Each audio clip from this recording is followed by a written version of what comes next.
sige, pakinggan mo to Sa kanto ng baryo, may gurang na babae. Laging may lista pero wala siya bayad lagi. Mangungutang ng 20 para daw pamasahe. Bukas daw po or sa linggo babayaran ay. Pero nung nakapera, abad biglang nagbago. Puro groceries na bitbit parang mayaman na ito. Pag sisingilin mo sagot niya pa, bayad na ko dyan, baka nakalimutan mo ha.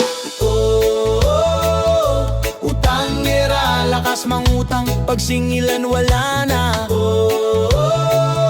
Utangera, pag may pera, akala mo'y dunya. Pag ipit ulit, lalapit na naman. Paawa efekte, pautang ulit.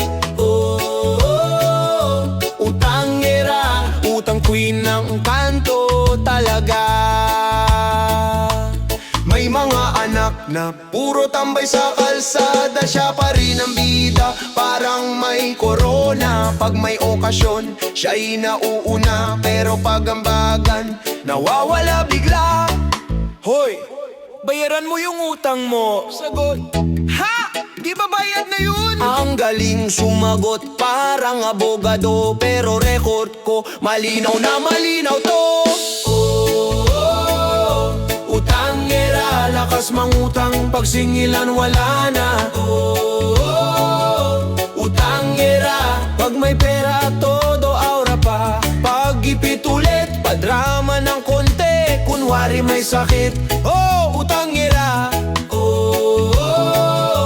Utangera, utang queen ng barangay talaga.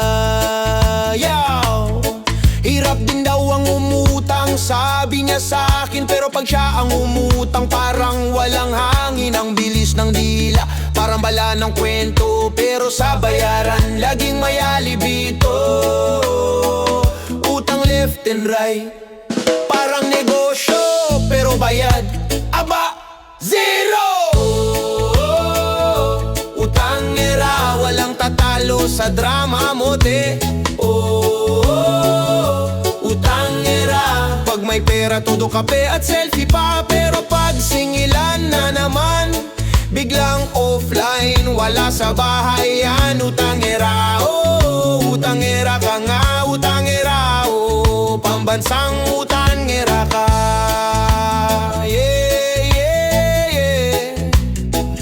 Utang dito, utang doon, pag may datong feeling doon niya ngayon. Pero noon utusan ng anak para mangutang. Ate Ana, pairam daw po si mama. Utangera,